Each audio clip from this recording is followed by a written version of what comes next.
He wanted to be a chef, but fate sent him to the Amazon forest to save life of a young guy. His life was threatened and had to risk everything. But on that particular day, he showed remarkable feat of bravery to save innocent life. What's going on? I think he wants to fight. Welcome or welcome back. I don't have many subscribers, but your single comment is a ray of hope to motivate me.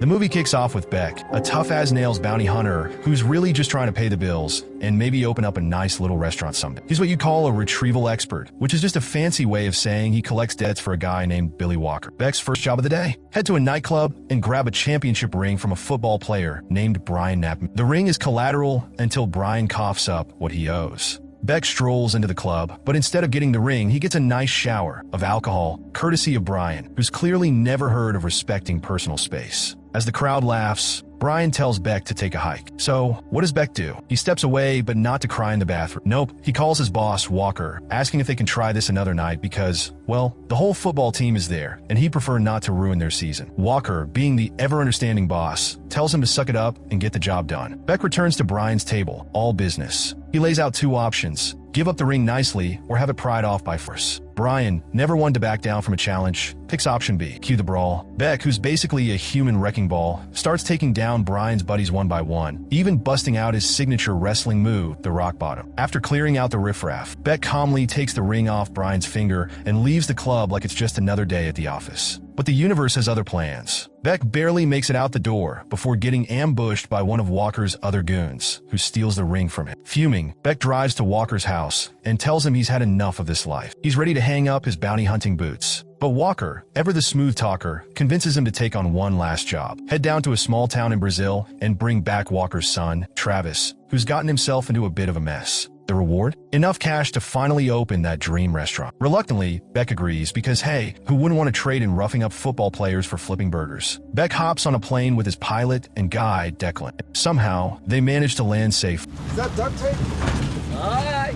And they make their way to the town of El Dorado. Meanwhile, Travis is busy at a bar trying to sweet-talk the bartender, Mariana, into lending him her boat. He's hunting for a lost golden artifact called El Gato de Diablo, and apparently, borrowing other people's stuff is just part of his process. Mariana, clearly tired of Travis's antics, agrees to help, but only if she gets a 50-50 cut of the profits. Travis, not exactly swimming in options, agrees. Beck meets Cornelius Hatcher, the guy running the local mining operation. Hatcher gives Beck a grand tour of his mine, which Beck not so affectionately refers to as a hellhole. Hatcher, however, sees it as a gold mine, literally, where Hatcher offers Beck a deal. He can take Travis, but it'll cost him $10,000. Beck agrees, buys Declan's Jeep for $1,000, and tells him to wait by the plane. Beck heads to the bar to collect Travis, laying out his signature options: come quietly or get dragged onto a plane back to LA. Travis, always the clever one, opts for a third choice: try to fight Beck. It doesn't go well. In no time, Travis is handcuffed and ready for transport. But then, Hatcher barges in with his crew and calls off the deal. He's heard about the golden artifact Travis might have found and wants him to stick around. One of Hatcher's guys, Harvey, tries to get tough with Travis, asking about the artifact, but Hatcher tells him to back off. Hatcher offers Beck a way out. No hard feelings. Just leave without the $10,000. But of course, a fight breaks out. Because why not? Beck, who's starting to wonder if he should have just become a chef, throws Hatcher's men around like ragdolls and makes a break for it with Travis. On the way back to the airfield, Travis tries to sweeten the deal. Beck isn't biting, so Travis takes matters into his own hands, or rather, into his own steering wheel, forcing their Jeep off the road and into the jungle. They tumble down the hill for what feels like an eternity, eventually landing near a waterfall. Travis, always the opportunist, tries to make a run for it, but Beck is on him like a hawk. After getting knocked down a few pegs, literally, Travis decides to challenge Beck to a fight. Why? Because Beck apparently eyed his woman. Beck, thoroughly unimpressed, knocks him out with one punch. As they trek through the jungle, Travis tries to convince Beck of the Gato artifact's value, promising a fortune if they team up. Beck, however, is more interested in getting the job done and heading home. After hours of walking, Travis demands a pit stop to relieve himself. With his hands tied, Beck reluctantly helps him out. As Travis struggles to get things going, Beck accidentally steps on a trap, leaving him hanging upside down like a piñata. Travis, laughing at Beck's predicament, tries to walk away, only to step on the same trap and end up dangling next to him. The two hang there, caught contemplating their life choices, wondering how a simple retrieval job turned into a jungle nightmare. As Beck and Travis try to break free from their mess, out of nowhere, they hear a loud screech that sounds like a rock concert gone wrong.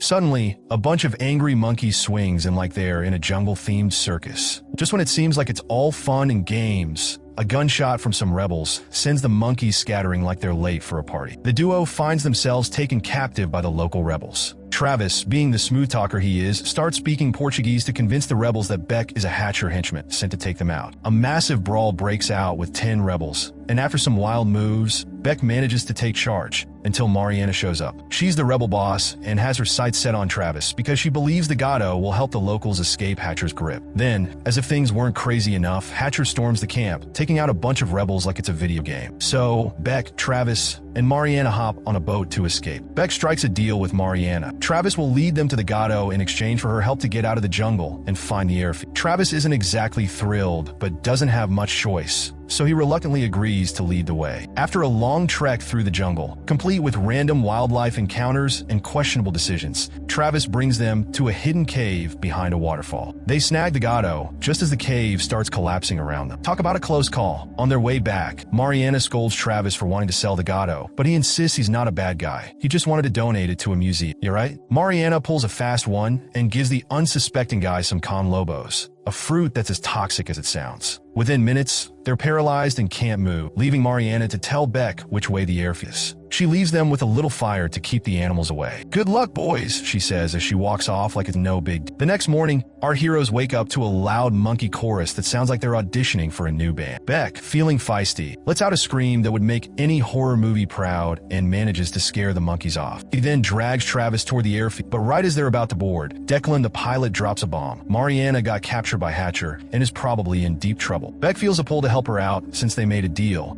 and they charge into town to save Mariana. Meanwhile, Hatcher notices Beck on one of his security cameras. Beck, feeling bold, tells Hatcher he has two choices. Either let Mariana go with the Gato and leave, or he'll make it interesting. Hatcher and his crew laugh it off until Beck knocks out the camera like a pro, and Hatcher goes into panic mode, locking the whole town down. Using a cow stampede as cover. Who knew cows could be so useful? Beck and Travis start taking on Hatcher's goons. They manage to take down a lot of the bad guys, but things go south when Travis gets stuck in a bus, pinned down by gunfire. Beck, channeling his inner action hero, bursts in guns blazing right before the bus goes kaboom. Meanwhile, Hatcher orders his buddy Harvey to grab Mariana and the Gato and bail, but Travis isn't having it. He crashes into their car, causing Harvey to flee and leave the Gato behind, which Travis quickly scoops up. Then, out of nowhere, a sniper takes aim at Beck. But guess what? Travis is quicker on the draw and takes out the sniper first. The sniper rifle drops and Beck picks it up, blasting Hatcher's gun out of his hand. Beck offers Hatcher one last chance to leave, but Hatcher refuses at first. After taking a few hits from the townspeople, Hatcher finally agrees to split.